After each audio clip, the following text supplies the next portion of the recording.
இது ஃபர்ஸ்ட் மலேசியாவின் செய்திகள் உங்களுக்காக.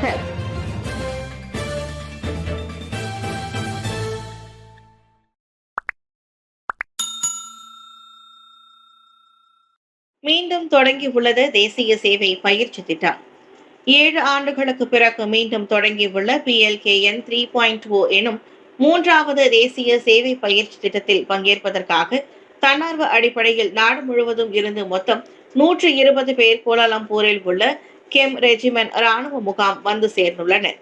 18 தொடங்கி 25 வயதிற்கு உட்பட்ட 80 ஆண்கள் மற்றும் 40 பெண்கள் என்று அவர்கள் நேற்று தொடங்கி வரும் பிப்ரவரி 25ஆம் தேதி வரை 45 நாட்களுக்கு அங்கு ராணுவ மற்றும் தேசிய பயிற்சியை பெறுவார்கள். குடும்ப உறுப்பினர்களுடன் முகாமிற்கு வந்த சம்பந்தப்பட்ட பயிற்சியாளர்களுக்கான பதிவு காலை 7 மணி முதல் 11 மணி வரை சுமூகமாக நடைபெற்றது. உடல் மற்றும் உள பயிற்சி அனுபவங்கள் மூலம் வாழ்வின் சவால்களை எதிர்கொள்ள மலேசிய இளைஞர்களை ஊக்குவிக்கவும் தேசப்பற்று, தேசிய ஒருமைப்பாடு மற்றும் அடையாள உணர்வை அதிகரிக்கும் நோக்கிலும் இந்த திட்டம் கட்டம் கட்டமாக மீண்டும் செயல்படுத்தப்படுகிறது. தேசிய சேவை பயிற்சி சட்டம் 628, தேசிய பாதுகாப்பு கொள்கை DKN, தற்காப்பு வெள்ளை அறிக்கை KPP உடன் தேசிய சேவை பயிற்சியின் முதன்மை மற்றும் வெற்றி கூறுகள் என்று 2 முக்கிய கூறுகள் தொடர்புடைய கொள்கை அடிப்படையில் இந்த PLKN 3.0 திட்டம் உருவாக்கப்பட்டது.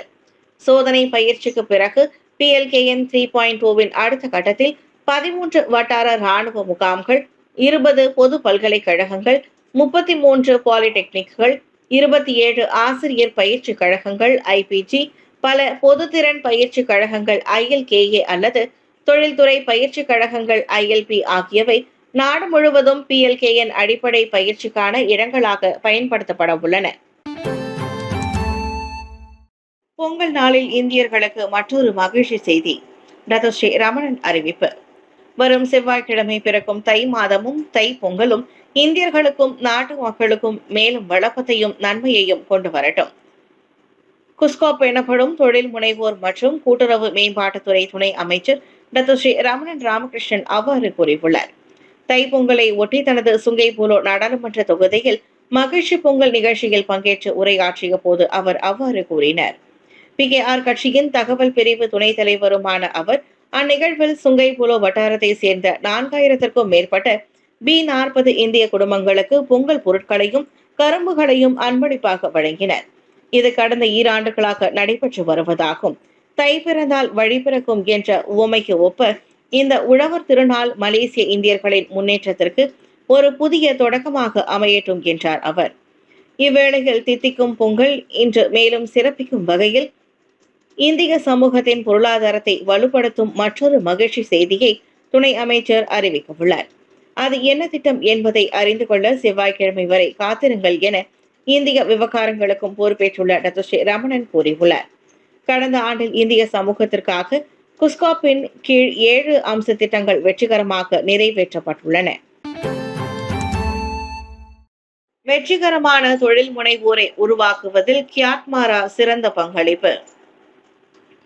1986ஆம் ஆண்டு ஜனவரி 12ஆம் தேதி தொடங்கி 39 ஆண்டுகளாக செயல்பட்டு வரும் கியாட்மாரா நாட்டில் திறமையான பணியாளர்கள் மற்றும் வெற்றிகரமான தொழில் முனைவோரை உருவாக்குவதில் முக்கிய பங்கு வகித்து வருகின்றது.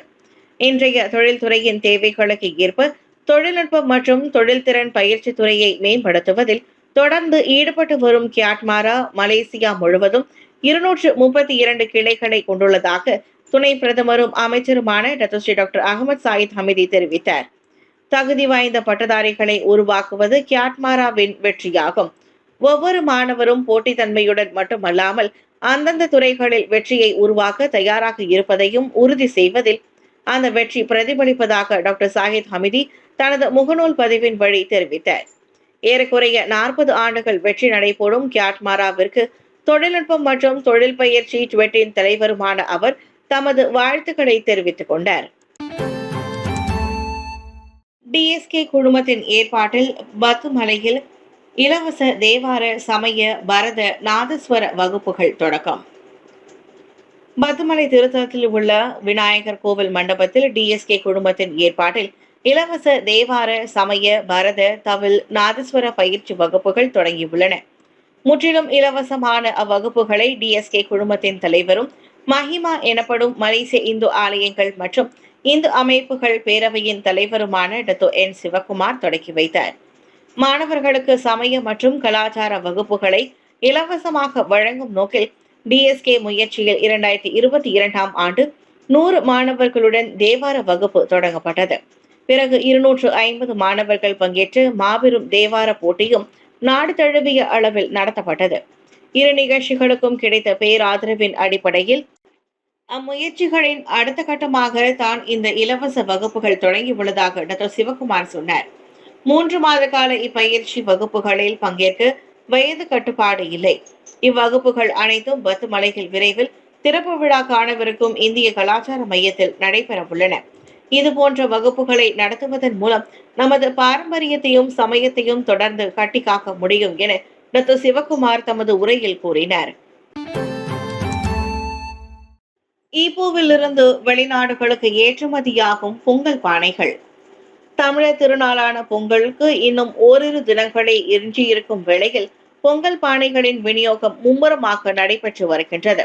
அதில் பேராக் ஈப்போவில் உள்ள பெட்சாமில் செயல்பட்டு வரும் மண்பானை தயாரிப்பு நிறுவனத்தின் பொங்கல் பானைகள் உள்நாடு மட்டுமின்றி வெளிநாட்டு பயணீட்டாளர்களின் கவனத்தையும் ஈர்த்து வருகின்றது.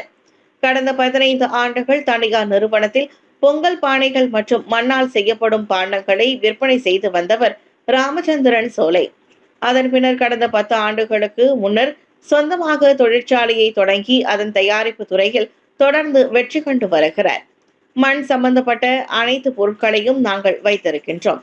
சுமார் 25 ஆண்டுகள் இத்தொழிலில் ஈடுபட்டு வருகிறோம்.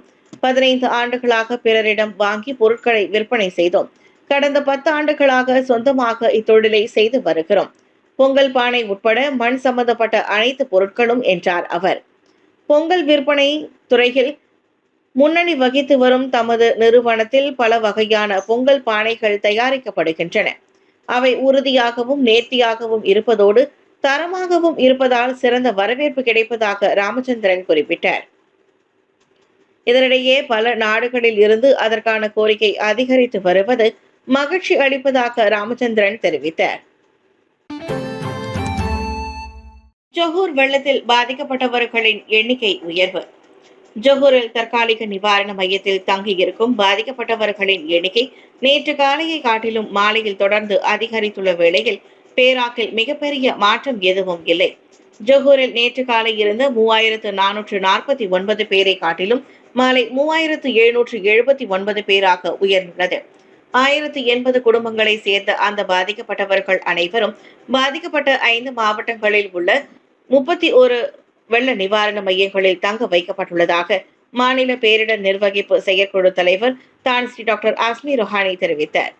அதே வேளையில் குழாயில் 763, குளுவாங்கில் 763 மற்றும் ஜொஹூர் பாருவில் 719 பாதிக்கப்பட்டவர்கள் என்று ஒவ்வொரு மாவட்டத்திலும் 5 வெள்ள நிவாரண மையங்கள் திறக்கப்பட்டுள்ளன.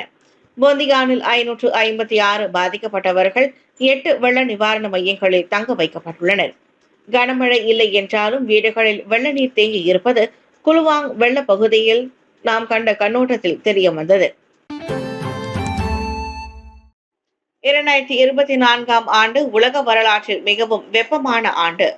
2024ஆம் ஆண்டை உலக வரலாற்றில் மிகவும் வெப்பமான ஆண்டாக அறிவிக்கப்பட்டுள்ளது. கடந்த ஆண்டு பூமி மிகப்பெரிய பருவநிலை மாற்றத்தை எதிர்கொண்டதாகவும் வானிலை கண்காணிப்பு நிறுவனங்கள் கூறுகின்றன.